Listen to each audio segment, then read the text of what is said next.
Assalamualaikum warahmatullahi wabarakatuh. Nama saya Muhammad Mekuan bin Muhammad Alif.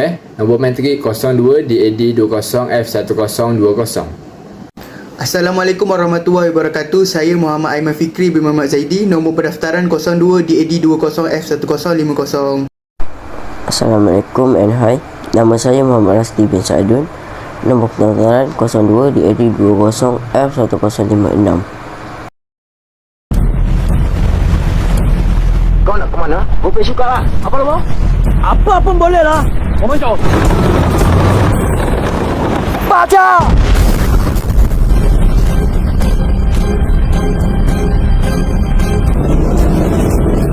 Lu mesti ingat, ini kawasan Melayu. Kalau ada banyak orang Melayu sokong, baru kita boleh menang. Kita tahu. Kita dapat tahu, dia orang sekarang semua sudah masuk AP. Hei! Jami! Ada di belakang! Kita semua sempat saya! Tolong! Sini belakang! Hei! Pengkhianat! Serah diri! Kami akan lawan yang kita besar! Tembak! Henti! Jangan pergi! Fire! Ya Allah! Makasih Jumaidi. Aku nak untuk bela! Kami orang-orang turis tidak akan menyerah diri! Biar kami mati di sini! Bukit Kepong menjadi tanah kubur kami!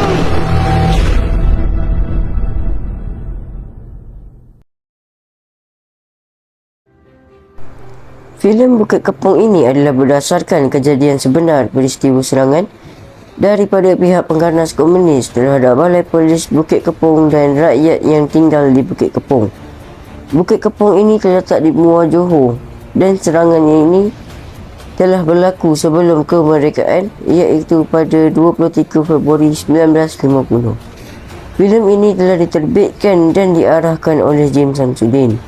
Filem ini diterbitkan untuk menunjukkan dan menggalakkan orang ramai menimba ilmu bagaimana perjuangan rakyat kita untuk memastikan komunis tidak mengambil tanah kita. Selain itu, rakyat Bukit Kepong bersatu padu dan berpegang teguh untuk memerangi komunis. Ini kerana tanah mereka dan masa depan mereka yang perlu dilindungi. Bukit Kepong ini terletak jauh dari bandar dan jalan utama yang menjadikan sasaran yang lebih mudah dari serangan pihak komunis. Terdapat 18 anggota polis yang telah diarahkan untuk menjaga kawasan Bukit Kepong itu. Hal ini adalah kawasan itu pedalaman dan perlu menaiki bot untuk sampai ke Bukit Kepong. Bukit Kepong ini sangat terpencil dan terpisah dari segala hubungan dan kemudahan. Mereka tidak mempunyai alat komunikasi dan juga jalan raya yang memudahkan mereka untuk bergerak. Mereka tidak ada kemajuan seperti di Pagoh, iaitu mempunyai tentera dan juga alat komunikasi yang lengkap. Penduduk yang berada di Bukit Kepong amat ramai dan hanya segelintir sahaja pihak anggota polis ditempatkan di kawasan itu. Hal ini telah membuatkan para penduduk Bukit Kepong risau tentang keselamatan mereka. Pihak komunis telah menyerang mereka pada bila masa sahaja. Selain itu, pihak kerajaan tidak mengambil sebarang inisiatif agar menjaga keamanan rakyat yang tinggal di Bukit Kepong. Hal ini telah mendorong kepada pihak komunis amat senang untuk menceroboh rumah-rumah yang berada di Bukit Kepong. Rakyat yang berada di Bukit Kepong tidak mempunyai sebarang senjata dan alat yang lengkap untuk mempertahankan kawasan itu. Namun mereka mempunyai semangat yang tinggi dan sikap patriotisme untuk menjaga dan melindungi tanah mereka. Mereka ingin menumbuhkan pasukan polis bantuan, iaitu pasukan AP di Bukit Kepong agar dapat meningkatkan pengawasan dan elak dari segala serangan yang bakal diberi oleh pihak komunis. Namun rakyat yang berada di Bukit Kepong perlulah menyokong kerajaan British. Rakyat yang berada di Bukit Kepong telah bersetuju untuk menyokong kerajaan British. Daerah Bukit Kepong dihuni dengan beberapa kampung seperti Kampung Tui, Kampung Kecil, Kampung Gig, Kampung Belatak, Kampung Meda dan lain-lain lagi. Para rakyat telah membuat latihan dan penyediaan keselamatan jika diserang oleh pihak komunis. Pasukan AP akan ditempatkan di setiap kampung. Di samping itu, mereka juga telah berlatih untuk signal amaran kecemasan. Hal ini adalah untuk memberi amaran isyarat kecemasan kepada kampung-kampung lain.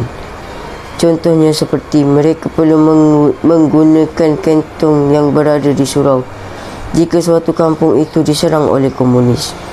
Kantong-kantong yang berada di surau perlulah diketuk bertalu-talu agar kampung lain akan mendengari bunyi kecemasan. Pada suatu malam, pihak komunis telah menyerang suatu rumah dan mengakibatkan rumah itu terbakar. Selain itu, pihak komunis juga telah menahan bas dan sebuah kereta di tepi jalan dan mengambil semua barang mereka, dan juga pakaian telah dirampas oleh pihak komunis.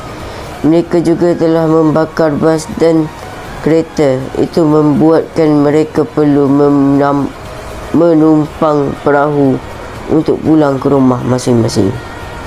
Tentera Melayu telah menyerang tempat pihak komunis berkumpul dan juga mengambil segala senjata yang ditinggalkan oleh pihak komunis. Pada 17 Februari 1950, pihak komunis telah membuat strategi untuk menyerang Balai Polis Bukit Kepong. Pihak komunis ingin menghapuskan Balai Polis Bukit Kepong kerana ia akan memudahkan mereka untuk menyerang rakyat. Namun demikian, ketika anggota polis membuat rondaan, mereka telah terjumpa dengan tanda-tanda yang aneh seperti tanah panah di pokok dan sebagainya. Pada 22 Februari 1950, Tak Sai dan seorang kawannya yang menyamar menjadi rakyat Bukit Kepong telah pergi ke balai polis untuk mengumpan mereka dengan cerita palsu yang telah diceritakan. Pihak komunis telah bersiap sedia dengan mengepung sekeliling balai polis dengan menunggu anggota polis keluar dari balai polis. Balai polis Bukit Kepong telah diserang oleh pihak komunis. Serangan yang telah dilakukan oleh pihak komunis berlaku pada waktu tengah malam di mana semua anggota sedang tidur.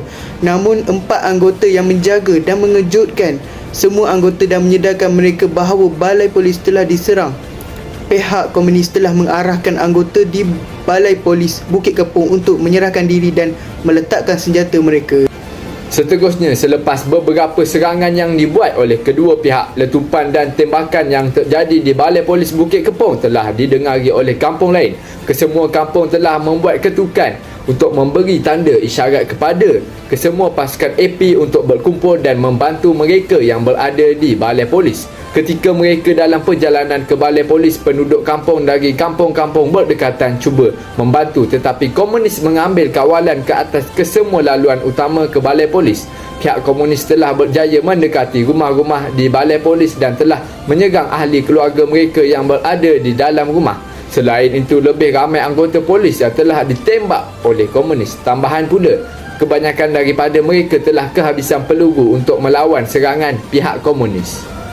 Pada hari itu, komunis menyerang balai polis. Pada mulanya, kira-kira 200 komunis dianggap kemenangan awal. Walau bagaimanapun, polis berani berjaya mempertahankan stesen selama 6 jam.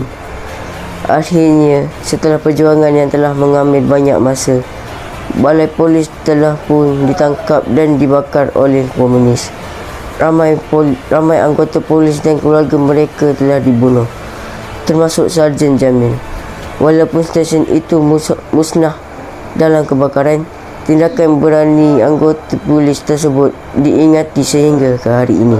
Sebagai penuntut, filem Bukit Kepong ini mengajarkan kita semangat perjuangan patriotisme yang sangat tinggi dalam mempertahankan negara kita daripada ancaman luar iaitu komunis. Pengorbanan polis-polis Bukit Kepong merupakan semangat patriotisme dalam diri mereka dan sehingga kini masyarakat sangat menyanjungi jasa mereka dan memperingati semangat mereka dalam mempertahankan negara. Sebagai bukti, Balai Polis Bukit Kepong yang hangus dijila api dibina semula dan dijadikan tempat peringatan dan pameran kepada masyarakat supaya tragedi Bukit Kepong sentiasa diingati. Akhirnya, semangat patriotik merupakan entiti terpenting dalam mengecap kemerdekaan untuk melahirkan warga negara yang cinta akan negaranya dan pasti akan menjadi individu yang berguna kepada bangsa, agama dan negara.